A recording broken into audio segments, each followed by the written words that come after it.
They said the Alpha King of Ironfang had never spared a life. They said he carved surrender into bone and crowned himself in the ashes of rival packs. So when Selene Caerwyn was offered to him as tribute, no one expected her to walk into his territory with her chin raised. And no one expected the moon itself to chain her fate to the very king she swore to hate. But hatred burns differently when the forest seals you in with the one man powerful enough to destroy you, and gentle enough to carry you through the dark. The night Selene crossed into Ironfang territory, the wind did not howl. It went silent. Banners of House Morcant hung like warnings along the stone walls, black wolves stitched in silver thread, their eyes catching torchlight like something alive.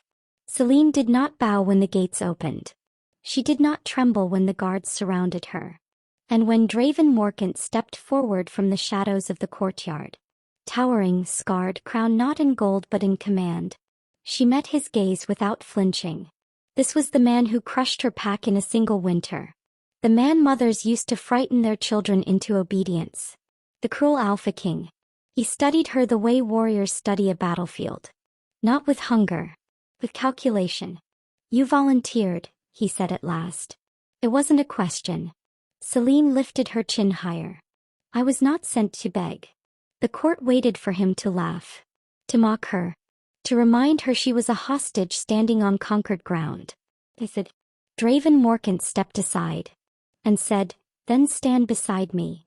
The wolves fell silent, and somewhere above the stone towers of Ironfang, the moon shifted, because what neither of them knew was that hatred was only the beginning, and the cursed wood was waiting. Before the moon tightens its grip on them, let's do a little pack check. Tell me, where in the world are you listening from right now? Is it late at night when quiet stories feel safest, or early morning before the world asks anything of you? Drop your city and the time in the comments. I will read every one, and I love seeing how far our pack reaches under the same sky. Don't forget to leave a like and subscribe if you believe fate doesn't make mistakes. The carriage wheels groaned against frozen earth, each rotation a reminder of distance gained and home lost. Selene kept her spine straight, fingers laced in her lap to hide their trembling. Through the iron-barred window, the Ironfang territory sprawled before her. All jagged mountains and dense forest, shadows that swallowed light. Her younger sister had wept this morning, begged her not to go. Selene hadn't wept.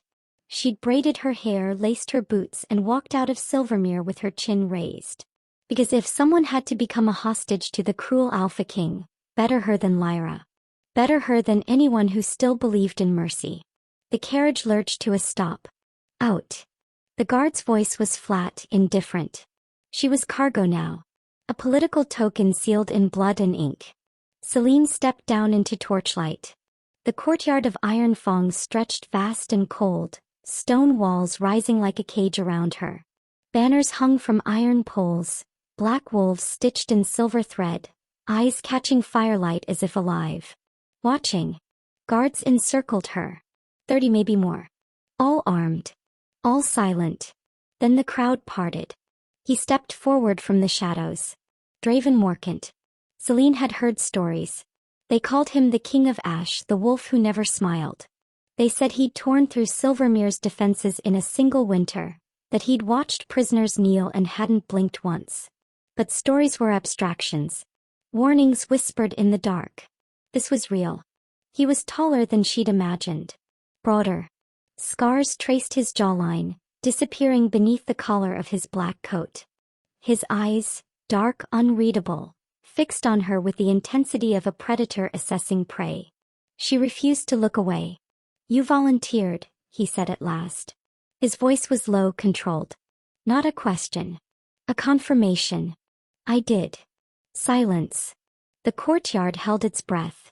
Draven tilted his head, studying her. "You could have run. Running would have been cowardice."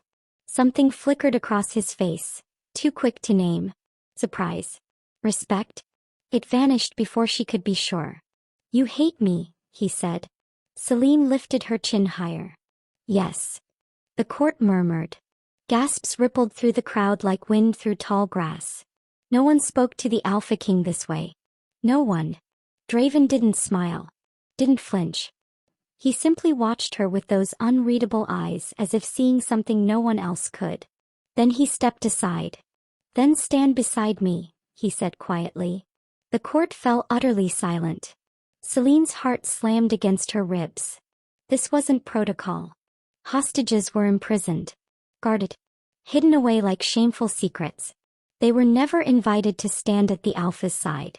But Draven Morcant was already walking toward the stone steps of the throne hall, his pace unhurried, expectant. Waiting. Selene's fingers curled into fists. She could refuse. Could spit defiance and be dragged to the dungeons. Could prove every story true. Or she could walk forward. Into the unknown. She took a breath. Squared her shoulders. And followed the King of Ash into the dark. The throne hall stretched impossibly high, columns carved from black stone rising into shadows the torchlight couldn't reach. Every surface gleamed cold and sharp, iron chandeliers, obsidian floors, silver inlays that traced wolf tracks along the walls. A hall built to intimidate. Selene forced herself not to falter as she walked behind Draven. Every eye in the room tracked her movement. Courtiers in dark velvet, warriors scarred and silent. Advisors whose expressions revealed nothing. They were waiting for her to break. She wouldn't give them the satisfaction. Draven ascended the dais and turned, settling onto the throne with practiced ease. The throne itself was brutal, wrought iron twisted into the shape of wolves mid-leap, their mouths frozen in eternal snarls. He gestured to a chair positioned to his right. Not below the throne. Not hidden in the shadows. Beside him. A murmur rippled through the court. Low, dangerous. Selene sat. Back straight. Hands folded. Refusing to show weakness. An older man stepped forward, his silver hair pulled back in a warrior's knot. Commander Vargas, if the insignia on his chest meant anything. "High King," Vargas began, voice tight. "With respect, the council should discuss." "The terms of peace were met," Draven interrupted, his tone flat and absolute. "Silvermere sent a hostage as agreed. She's here. The matter is settled. But the placement is mine to decide." Silence crashed down like a fist. Vargas's jaw tightened, but he bowed stiffly and retreated. Selene kept her expression neutral, but her pulse hammered in her throat. What game was Draven playing? Why grant her this position of strange visibility when he could have thrown her into a cell and forgotten her existence? Unless he wanted her watched. Unless he wanted her close. Another counselor approached. A woman with sharp cheekbones and calculating eyes. The Northern Patrol's report increased rogue activity near the Wraith Pass. They request additional forces. Draven leaned forward slightly. "How many rogues?" 12, possibly more. "Send 3 squads," Draven said. "No engagement unless provoked. I want intelligence, not bodies." The woman hesitated. "High King, a show of force might start a war we don't need," Selene said quietly. Every head in the hall turned. She hadn't meant to speak. The words had slipped out. Instinct, observation. But it was too late to take them back. The counselor's eyes narrowed. And what would a Silvermere hostage know about strategy? "Enough to know that rogues don't gather without reason," Selene replied, meeting her gaze. "If they're organizing near Wraith Pass, they're either fleeing something worse or planning something larger. Provoke them too soon and you lose the advantage of understanding why they're there." The silence stretched taut. Then Draven spoke, his voice cutting through the tension like a blade. "Intelligence first. 3 squads. Dismissed." The counselor bowed and withdrew, but not before casting Selene a look sharp enough to draw blood. Draven didn't look at her. Didn't acknowledge what she'd just done. But as the next matter of business began, Selene caught something in his posture. A slight shift, almost imperceptible. He was listening. Not to the council. To her. The chamber they gave her was too fine for a hostage. Stone walls softened by tapestries. A 4-poster bed draped in midnight blue. A fireplace already crackling with heat. Even a window, narrow but unbarred, overlooking the northern mountains. Selene stood in the center of the room, arms crossed, suspicious. Hostages didn't get windows. They got cells. Chains. Darkness. This felt like a trap. A knock at the door. She turned sharply. Enter. A young servant girl slipped inside, carrying folded linens. She kept her eyes down, movements quick and nervous. Fresh bedding, my lady, the girl murmured. I'm not a lady, Selene said quietly. I'm a prisoner. The girl's hands stilled. She glanced up, uncertain. The king said. What did he say? The servant hesitated, then whispered. He said you were to be treated as a guest. That anyone who disrespects you answers to him personally.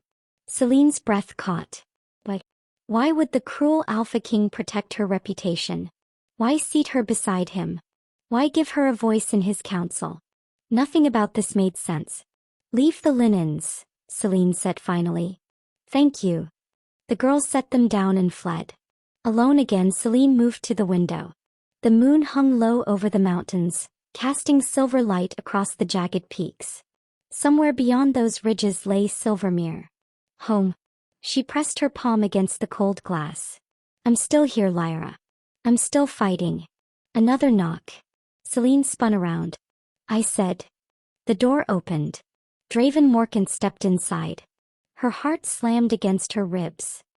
He moved with predatory grace, closing the door behind him with a quiet click.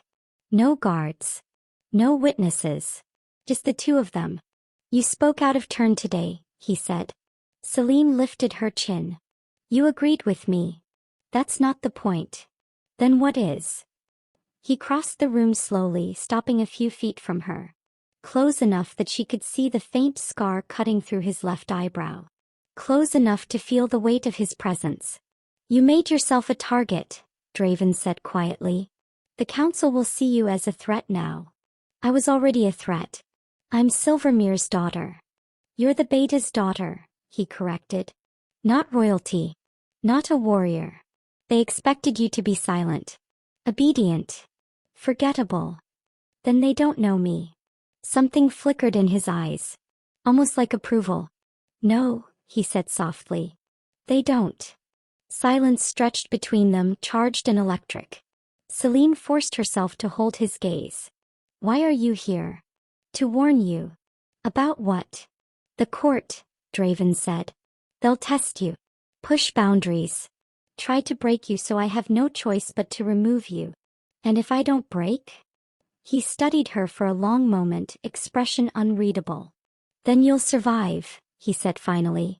But survival here isn't mercy. It's a different kind of war. Selene stepped closer, refusing to be intimidated. I didn't come here expecting mercy. I came here expecting cruelty. So far you've given me neither. Draven's jaw tightened. Be careful what you ask for, he said, voice low and dangerous. I'm not asking for anything, Selene shot back. I'm stating fact. You're not the monster they said you were. The words hung in the air between them. For a heartbeat, something cracked in his expression. Something raw and unguarded. Then it vanished. You don't know what I am, Draven said coldly. He turned and walked toward the door. But before he left, he paused. Looked back over his shoulder. Lock your door at night, he said quietly. Not everyone in this court answers to me. And then he was gone. Selene stood frozen, heart racing. That wasn't a threat. That was a warning. From the one man powerful enough to destroy her. And the only one, it seemed, trying to keep her alive. 3 days passed in careful tension. Selene attended council meetings each morning, sitting beside Draven in that impossible chair. The court watched her like hawks circling prey, waiting for her to misstep. He didn't. She spoke when logic demanded it. Stayed silent when politics required restraint. Learned the names of counselors, their alliances, their weaknesses. And Draven remained unreadable. He neither praised nor criticized her. Didn't seek her out again after that night in her chamber. But she felt his attention like a weight, constant and measuring. On the 4th morning, Commander Vargas entered the throne hall with ceremonial formality. High King, he announced, voice carrying through the chamber. The blood moon rises in 2 nights. The ceremonial hunt must be prepared. A murmur rippled through the court. Excitement. Anticipation. Selene kept her expression neutral, but her pulse quickened. She'd heard of the blood moon hunt, an ancient tradition where packs honored the moon goddess through a ritualized chase under the red moon. Dangerous. Sacred. Binding. Draven leaned forward slightly. The route. Northward through the gray peaks, Vargas replied. Standard protocol, my king. 20 wolves. Sky chariots for the nobles. Who attends? Vargas gestured to a scribe who stepped forward with a scroll. The council elite, your personal guard, and... He paused, eyes flicking briefly to Selene. The traditional companions of the throne. Silence descended. Selene felt every gaze shift toward her. She attends, Draven said flatly. Vargas's jaw tightened. By king, the hunt is sacred. Only Ironfang wolves. She sits beside me in council, Draven interrupted, voice cold and absolute. She attends the hunt. This is not a discussion. The commander bowed stiffly, fury barely concealed. As you command. Council dismissed shortly after. Courtiers filed out in clusters, whispering behind raised hands. Selene rose to leave, but Draven's voice stopped her. Stay. She turned. The hall had emptied. Only the two of them remained in the vast, echoing space. Draven descended from the dais, moving toward her with that same predatory grace. He stopped close enough that she had to tilt her head back to meet his eyes. The hunt is dangerous, he said quietly. Then why insist I attend? Because if I leave you here, the council will see it as weakness. Proof that you don't belong beside me. And if something happens to me during the hunt? Selene challenged. Won't that solve their problem? Something dark flickered across his face. Nothing will happen to you, Draven said, voice low and etched with steel. You'll ride in my sky chariot. Under my protection. Her breath caught. Riding with the king during the sacred hunt was... It was an honor reserved for mates. That will make things worse, she said carefully. I know. Then why? Because I don't trust anyone else to keep you alive. The words hit like a punch to the chest. Selene stared at him, searching his face for deception, for strategy, for anything that made sense. But all she saw was truth. Raw. Unwilling. Undeniable. Why do you care? She whispered. Draven's jaw tightened. For a moment she thought he might answer. Might admit something neither of them was ready to name. Dad, he stepped back. The hunt begins at dusk in 2 nights, he said, voice returning to its usual cold command. Be ready. He turned and walked away, leaving her alone in the throne hall.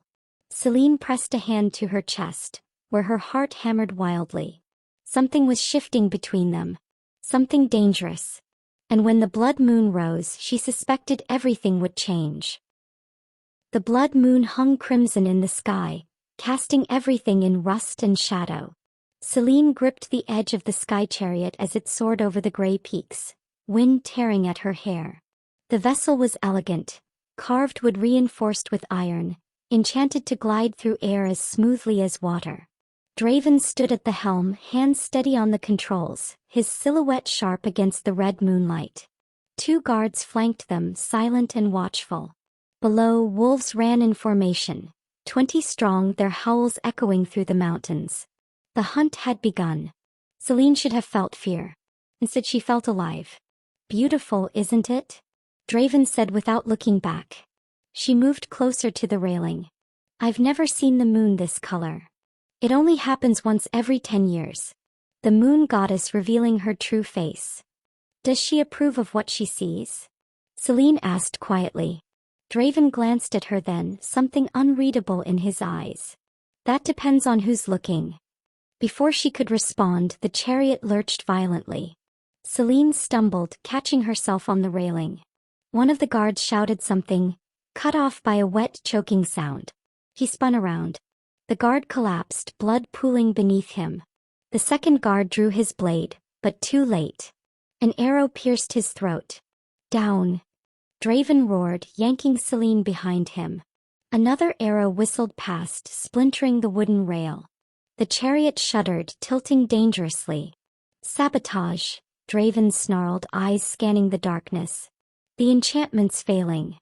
The vessel dipped sharply. Selene's stomach dropped as gravity clawed at them. Hold on to me, Draven commanded, grabbing her wrist and pulling her against his chest. She locked her arms around him as the chariot plummeted.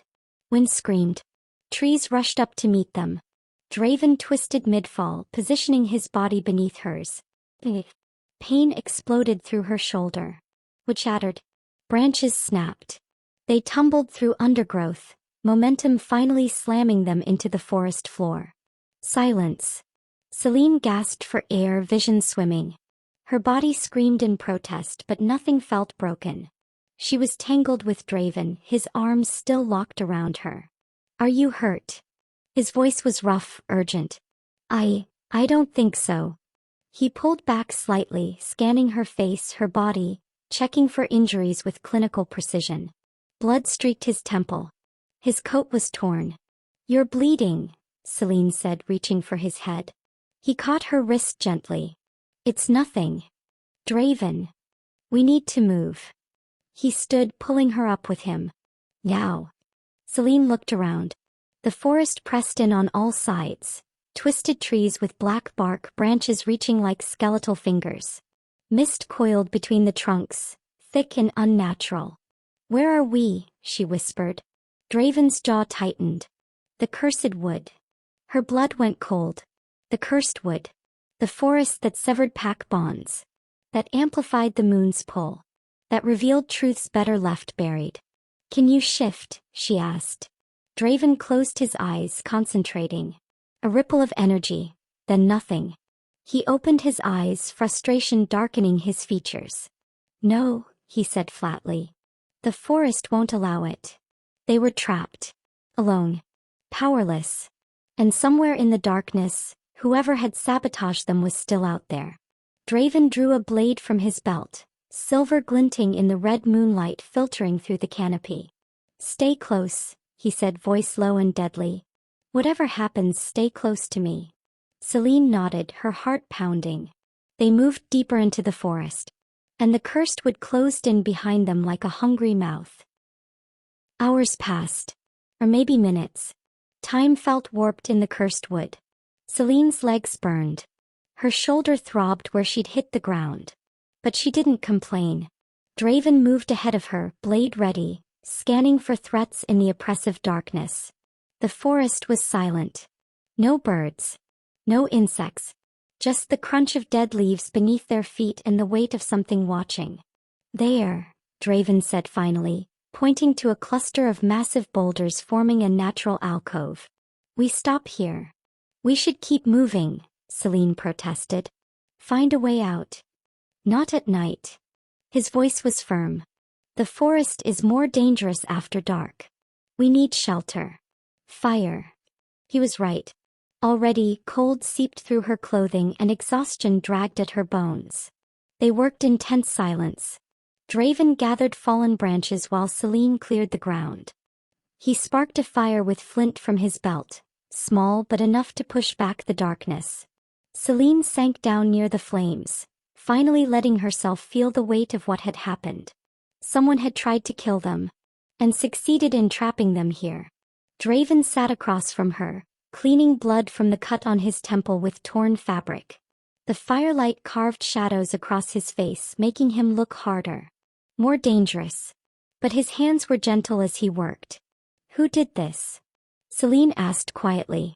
Someone in my court. His voice was cold, controlled. Someone who wants me dead. Or wants me dead. Draven looked up sharply. What? Think about it, Selene said. I'm Silvermere's daughter sitting at your right hand. I speak in council. You protect me publicly. To some that makes me a threat to Ironfang's purity. A contamination. His jaw tightened. You're not a contamination. But they see me that way. She leaned forward. Maybe killing me was the goal. And if you died trying to protect me? Even better. Silence stretched between them, broken only by the crackling fire. Why do you do it? She asked suddenly. Do what? Protect me. Defend me. You could have left me in a cell and avoided all of this. But instead you put me beside you. Made me visible. Made yourself vulnerable. Draven was quiet for a long moment, staring into the flames. You volunteered, he said finally. When your father would have sent your sister. You walked into enemy territory with your head high, knowing what waited for you. That doesn't answer my question. It does. He looked at her then, eyes intense. Because you're not a hostage. You never were. You're a warrior who sacrificed herself for her pack. That deserves respect. Not chains. Her breath caught. You destroyed my homeland, she whispered. Killed our warriors. Why would you respect me? I didn't destroy Silvermere, Draven said quietly. I could have. My council wanted me to. But I refused. Selene stared at him. What? I took the border territories. Made the terms harsh enough to satisfy my wolves. But I left your pack standing. His voice was low, raw. Because I'm not the monster they say I am. I don't burn the world just because I can. The revelation crashed over her like a wave. Why didn't you tell me? She demanded. Because it doesn't change what I did. I still invaded. Still took your lands. Still made you a prisoner. He looked away. Your hatred is justified. Selene's chest tightened. Everything she'd believed about him was fracturing. The cruel Alpha King. The monster. The tyrant. But here in the firelight she saw something else. A man carrying the weight of impossible choices. A king trying to protect his people without becoming the thing they feared. I don't hate you, she said softly. Draven's eyes snapped to hers. I did, Selene admitted. When I crossed into Ironfang, I hated you with everything in me. But now. She stopped, unsure how to finish. The air between them felt charged. Electric. Tao? He prompted, voice rough. Tao, I don't know what I feel. Something flickered in his expression. Something dangerous and vulnerable all at once. You should rest, Draven said finally, breaking the moment. I'll keep watch. Selene nodded, though sleep felt impossible. She curled near the fire, exhaustion finally claiming her. But before darkness took her, she felt something warm settle over her shoulders. Draven's coat. And when she glanced up, she found him watching her with an expression she couldn't name. Proactive. Conflicted. Longing. Selene woke to pain. Not physical. Something deeper. A burning in her chest that spread like wildfire through her veins, pulling at something fundamental inside her. She gasped, sitting upright. The fire had died to embers. Dawn light filtered through the canopy, but the red tint remained. The blood moon still visible despite the sun. Draven stood at the edge of their shelter, back rigid, hands braced against stone. Draven. He didn't turn. Stay back. His voice was strained, almost desperate. Selene stood, the burning sensation intensifying. It felt like a rope tightening around her ribs, pulling her forward. Toward him. What's happening? She whispered. The forest. Draven's shoulders trembled. The moon's pull. He broke off, jaw clenched. You need to stay away from me. But the pull was unbearable. Like gravity had shifted, rewriting the laws of nature to draw them together. Selene took a step closer. Selene, don't. Another step. The burning intensified, but beneath it, something else. Recognition. Certainty. It's you, she breathed. Draven turned sharply. His eyes. His eyes. They blazed with something feral and desperate. The carefully controlled Alpha King was fracturing. The mate bond, he said hoarsely. The forest is forcing it to surface. Amplifying it. Mate bond. The words crashed over her like thunder. That's impossible, Selene said, even as her body screamed the opposite. We're enemies. I'm your hostage. I know. Draven looked tortured. I've been fighting it since the moment you stepped into my court. Every instinct demanding I claim you. Protect you. Keep you close. Her heart hammered. Why didn't you tell me? Because you hate me. Because you're here against your will. Because... His voice cracked. Because I refuse to trap you in a bond you didn't choose. The burning pulled tighter, almost painful now. Selene pressed a hand to her chest, trying to breathe through it. But the forest doesn't care about choice, she said. No. Draven's hands curled into fists. It doesn't. Selene took another step. Close enough now to see the war raging in his expression. The alpha struggling against instinct. The man fighting desire. What happens if we keep fighting it? She asked softly. Pain. Madness eventually. The bond will tear us apart from the inside. And if we don't fight it? His eyes locked on hers. Then you're bound to me. Forever. And he stopped, jaw tight. You what? I won't be able to let you go, Draven said, voice raw. Ever. The admission hung between them, heavy and inevitable. Selene's mind raced. This morning she'd been a hostage. Now the moon itself was claiming she belonged to the Alpha King who'd conquered her homeland. It should have felt like betrayal. But standing here feeling the bond pulse between them, it felt like truth. Terrifying. Overwhelming. Right. I don't hate you, Selene said again, quieter this time. I told you that last night. You should. Maybe. She closed the distance between them, the burning easing slightly with proximity. But I don't. Draven's control was fracturing. She could see it in the tension of his body, the wildness creeping into his eyes. If you touch me, he said hoarsely, I won't be able to stop. Selene lifted her hand, hovering inches from his chest. Her heart pounded. Everything rational screamed to walk away. But the bond sang between them, ancient and undeniable. Then don't stop, she whispered. Her palm pressed against his chest. The bond snapped into place like a lock finding its key. Draven's control shattered. His hand came up to cup her face, thumb tracing her cheekbone with desperate gentleness. Their eyes met, his dark and burning, hers wide and uncertain. Selene, he breathed. And then his mouth found hers. The kiss wasn't soft. It was raw. Desperate. Years of denial and fighting burning away in an instant. Selene gasped against his lips and Draven pulled her closer, one arm wrapping around her waist like he'd never let go. The mate bond blazed between them, no longer painful. Complete. When they finally broke apart, Selene was breathless. Draven rested his forehead against hers, eyes closed, breathing hard. His hand still cradled her face, thumb stroking her cheekbone as if memorizing the shape of her. I'm sorry, he whispered. Selene pulled back enough to meet his eyes. For what? For not being strong enough to resist. For binding you to me when you deserve better. Her chest tightened. I chose this. The moment I touched you, I chose. You chose survival, Draven said quietly. The bond was tearing you apart. I felt it. No. Selene pressed her hand over his heart. I chose you. Something broken flickered across his face. Hope. Disbelief. You still hate what I did to Silvermere, he said. Yes. She wouldn't lie. But I don't hate you. I see now, Draven. The man behind the crown.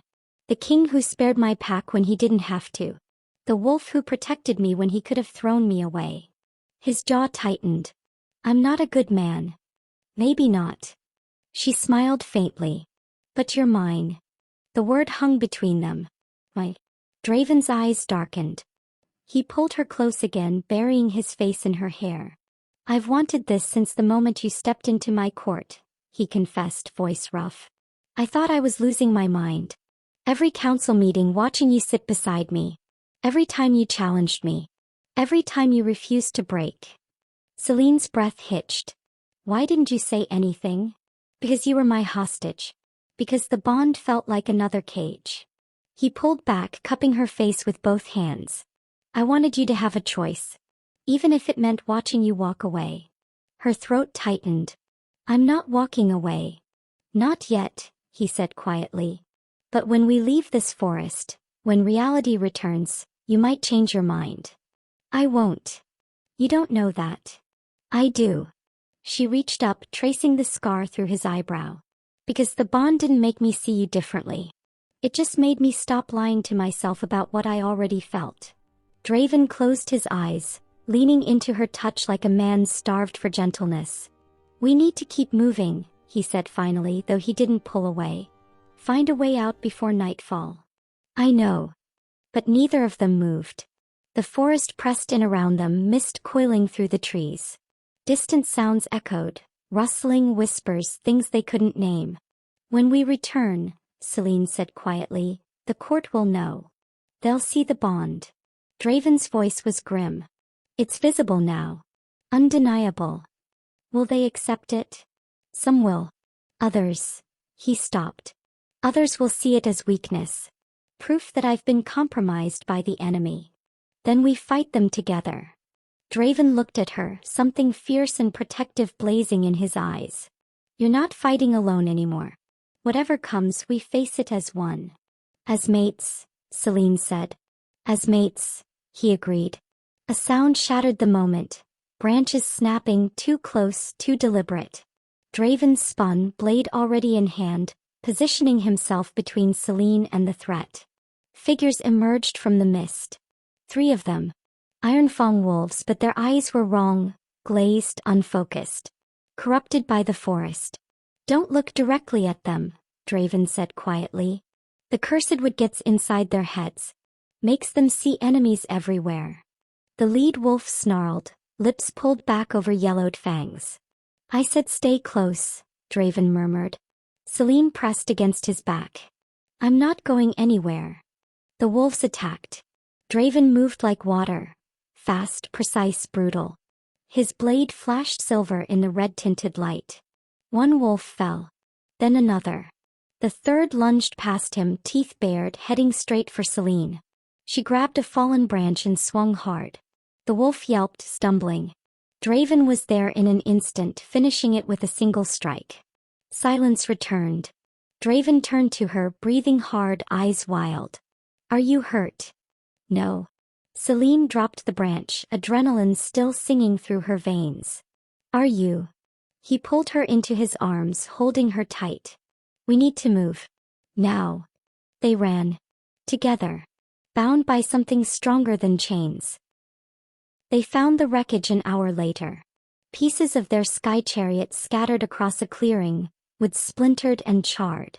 The guards' bodies lay where they'd fallen, already claimed by the forest. Draven knelt beside the wreckage, running his fingers over a scorched section of railing. "Deliberate," he said quietly. "The enchantment was sabotaged from the inside. Someone tampered with the protective wards before we left." Selene crouched beside him. "Who has access to the chariots?" "Council members. My personal guard. The stable masters." His jaw tightened. "Too many." "What do they gain from this?" she asked. "If you die, Ironfang falls into chaos. Unless that's the goal." Draven stood, eyes scanning the forest. "Some of my council wanted total war with Silvermere. Wanted your pack wiped from existence. I refused." Understanding crashed over her.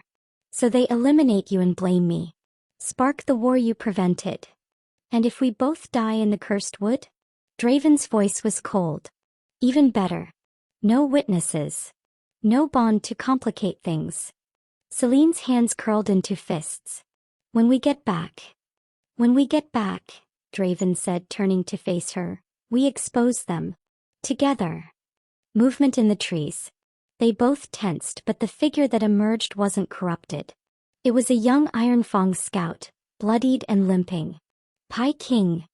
The scout stumbled forward, relief flooding his face. "We've been searching the forest." Draven caught him before he collapsed. "How many survived?" "8 of us made it out. The others," the scout's voice broke. "The forest took them." "Where's the perimeter?" "North. Half a mile." The scout glanced at Selene, confusion flickering across his face. Then his eyes widened. "Pai King, the bond is none of your concern," Draven said sharply. "Can you walk?" The scout nodded, straightening despite his injuries. "Lead us out." They moved through the forest in tense silence. The scout stayed ahead, marking their path. Draven kept Selene close, one hand never far from his blade. The mate bond hummed between them, no longer painful but present. Undeniable. She could feel his tension, his protective fury, his determination. And beneath it all, love. Raw. Fierce. Terrifying in its intensity. The trees began to thin. Light, real light not filtered through blood-red haze, broke through the canopy. There. The scout pointed. The boundary. They crossed it together, stepping from cursed ground onto normal earth. Selene gasped as the oppressive weight lifted. The air tasted different. Cleaner. Draven pulled her close, pressing his lips to her forehead. We made it. Wolves emerged from the surrounding trees. Ironfang survivors, weapons drawn. They stopped short when they saw their king. Commander Vargas stepped forward, relief warring with something darker in his expression. My king. Thank the moon. His eyes flicked to Selene, then widened. The bond is sealed, Draven said, voice carrying authority despite his torn clothes and bloodied state. Selene is my mate. Anyone who questions this answers to me personally. Silence crashed down. Vargas's face hardened. My king, the council will never. The council, Draven interrupted, voice cold as winter, tried to kill us both. Someone sabotaged our chariot. Someone wanted us dead in that forest. Shock rippled through the gathered wolves. When we return to Ironfang, Draven continued, we will root out every traitor. And anyone who stands against my mate stands against me. He took Selene's hand, lacing their fingers together. She is no longer a hostage, he said, voice ringing with finality. She's your Luna. And you will treat her as such. The wolves dropped to one knee. Not all of them willingly. But they knelt. Selene stood tall beside him, feeling the weight of what had just happened. She'd entered the cursed wood a hostage. He was leaving it a queen. And the real battle was just beginning. The gates of Ironfang opened like jaws. Word had spread fast. The king survived. The hostage lived. And they returned bound. Courtiers lined the stone corridors, eyes wide, whispers rippling like wind through grass. Selene walked beside Draven, their hands clasped, the mate bond visible in the air between them. A faint shimmer of silver light that made some wolves bow their heads in reverence and others look away in disgust. Draven didn't slow. Didn't acknowledge the stares. He moved with the deadly grace of a predator who'd tasted blood and hunger and come out victorious. They entered the throne hall. The council was already assembled, 12 wolves standing rigid, faces carefully neutral.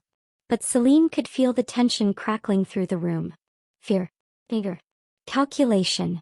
Commander Vargas stood at the front, jaw tight. Draven ascended the dais, but he didn't sit. Instead he turned to face the council, pulling Selene up beside him.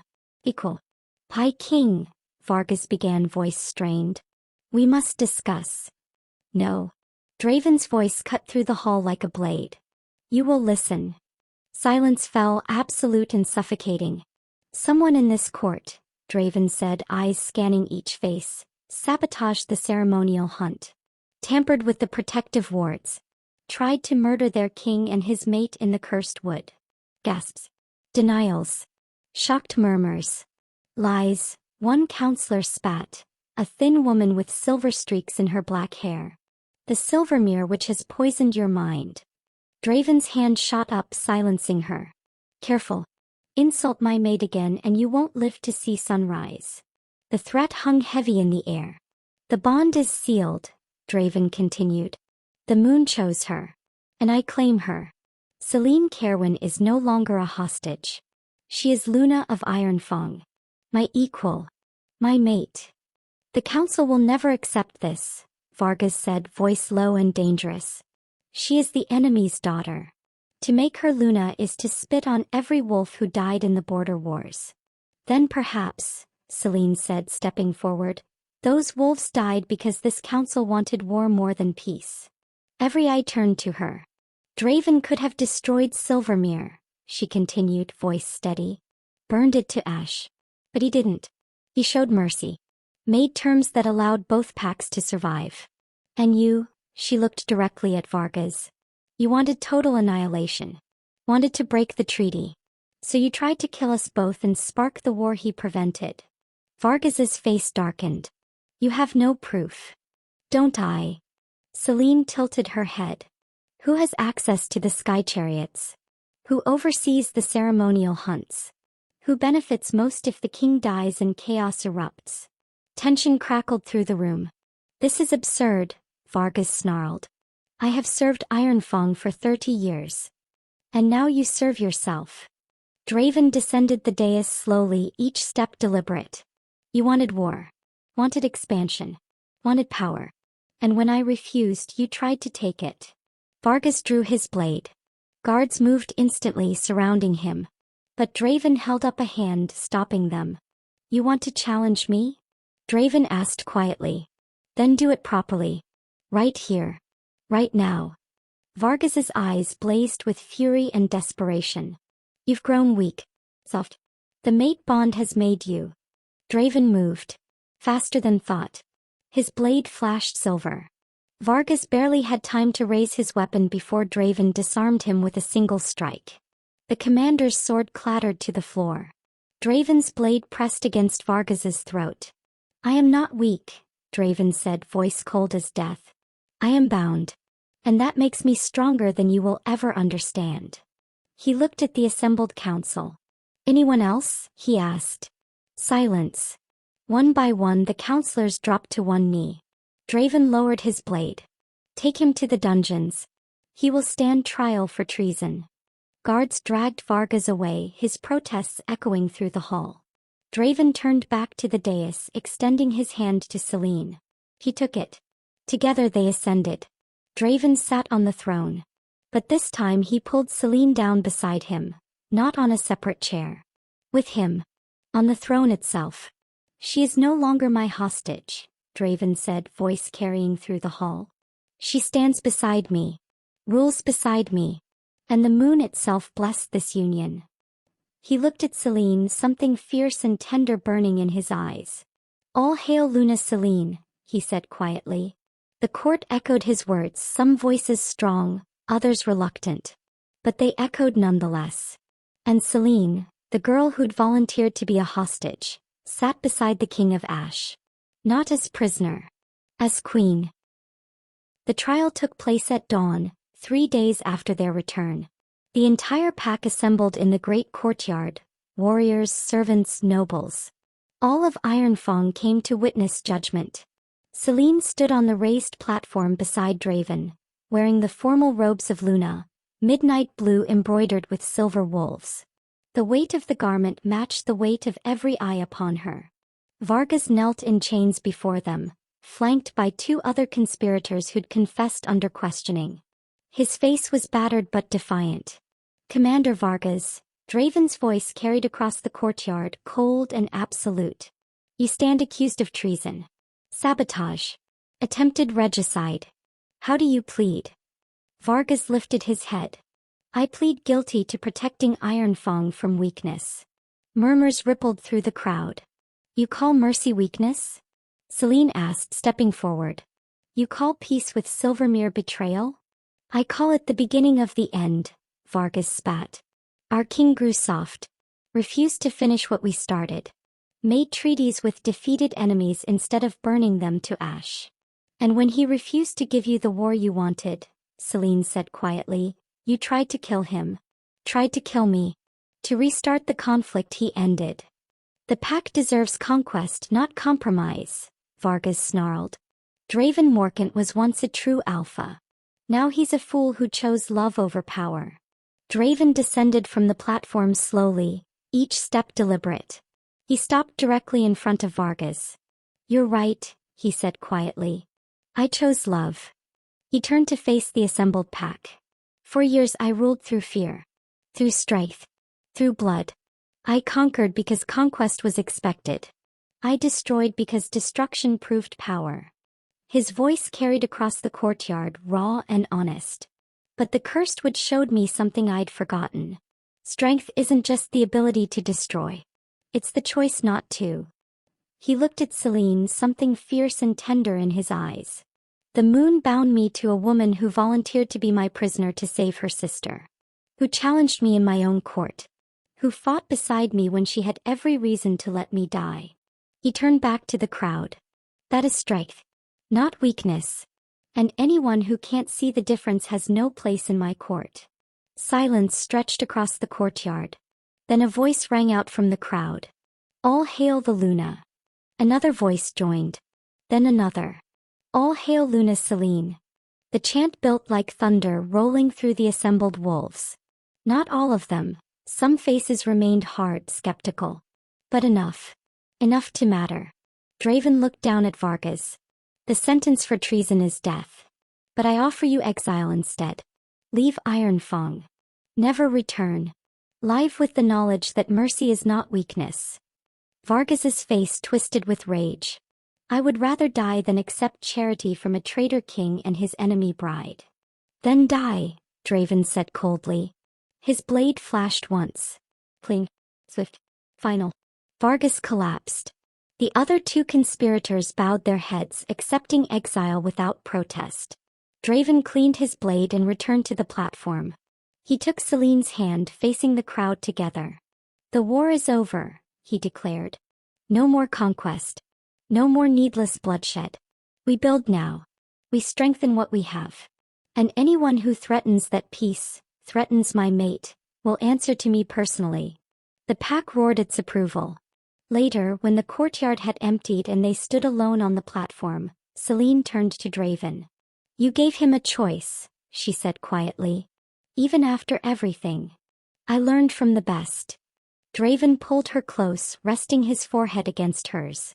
You could have let me die in that forest. But you didn't. I chose you, Selene said, echoing her words from the cursed wood. And I choose you, Draven whispered. Every day. For the rest of my life.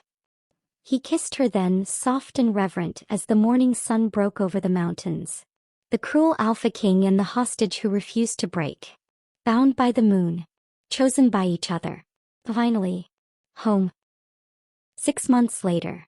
Selene stood on the balcony overlooking Ironfang, watching the sun set behind the mountains.